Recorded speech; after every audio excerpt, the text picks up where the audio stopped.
Hey Piprazzo, I'm Szebastian, the almost naked CEO. Unafraid, unashamed, unapologetic. I'm here because I care and because I give a damn. Now, what holds us back? What stops us from being our true self, our best version? Is it the bullies? Is it the people who use us? Is it the sabotage created by others? Is it us trying to fit into the society's structures and constructs? Well, it's a combination of many of those things. But the bigger thing that holds us back is our own fear, is our own self-abuse. At least that's what my life experience taught me, and many of my clients come and discuss and admit that the biggest problem that they have ever realized is that they were holding themselves back. We try to value the opinion and the perspective and the ambitions and the expectations of others from us more than ours from us. We put our expectations, our dreams, our desires, our basic values aside to fulfill somebody else's expectation from us, because we're constantly trying to please people, we're constantly trying to fit into their construct, their boxes, their checklist. We are afraid of losing people. We're afraid of change. What if this person is not in our life anymore? How am I going to survive? How am I going to live without them? How am I going to do everything that I'm doing right now if they were not there? We already decide that it is because of them I am able to do everything that I am doing. We become dependent on them. Our joys, our happiness, our success gets defined by their presence.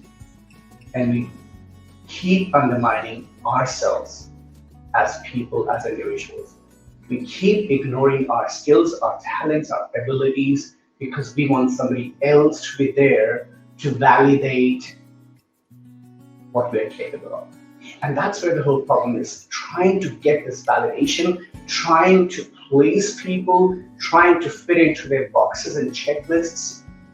In the process, we forget who we really are, who we authentically are, and we destroy ourselves. We have one bad relationship and another and another. And what we do is, yes, we get angry about the breakups, whether it's business or personal. We get angry about the failures. We get upset. For a while, we blame them. Then we find somebody new. The cycle repeats. And then somebody new, and the cycle repeats. And then somebody new, and the cycle repeats. And then we start blaming ourselves. We start questioning, why is this happening only to me? Why does everybody keep treating me this way? Why is everybody cheating on me? Why is everybody using me and leaving? There must be something wrong with me. Well, yes and no. Number one, if somebody is cheating on you, if somebody is using you, if somebody is exploiting you and abusing you, that's not you. That is not at all on you. That is on them. That is their character. That is who they are as a person, and that's not your fault. However, the self-work that you need to focus on is, what is it about you that gives it away to them, that you're free to use, that you can be abused, that you can be taken advantage of? And for that, you need to do some self-work. For that, you need to understand yourself better. For that, you need to talk to yourself and be your best friend. And you need to value yourself. You need to understand who you really are. What is your truth? Why are you doing what you're doing? What is your purpose? And you need to understand the value of healthy boundaries. Now, I'm not going to throw these keywords and cliche positive words, but what I would say is you do need to understand who you are, what you truly want in your life, and what is it that's holding you back. And you need to find the strength and the courage to throw that away.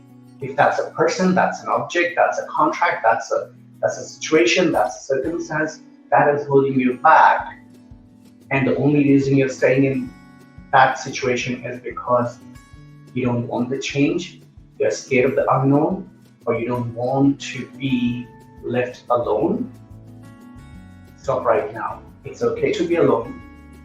Being alone doesn't mean you're lonely. It just means doing things by yourself.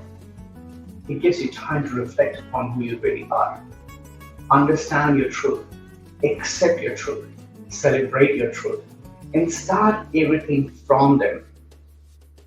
And one of the things that actually really stops us is our ego. We are too ashamed. We are too embarrassed to be seen as a failure. Our ego says we should not be seen as struggling. We should not be seen as somebody who's failing at things. We should not be seen as somebody who's struggling in life. Says who?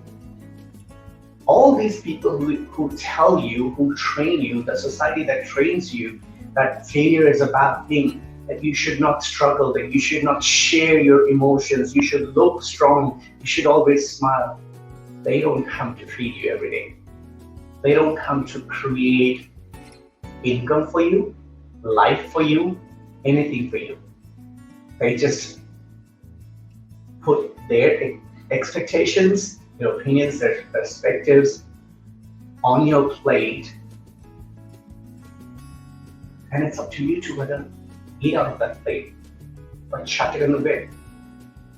Choose to chuck it in the bin, because others' opinions, perspectives, and expectations of you should not be driving your life. What you want to be, who you want to be, what your purpose is, should be driving your life. Learn to put yourself first. Learn to honor yourself, respect yourself, love yourself, and celebrate yourself first. Because if you're not going to be kind to yourself, you can't expect anybody else to be kind to you. You don't need to fit into a social construct. You don't need to fit into a box. You don't need to be part of a checklist. You're not an item. You're not a task. You're a real human being with your own unique blueprint. Remember that, celebrate that, and just be you.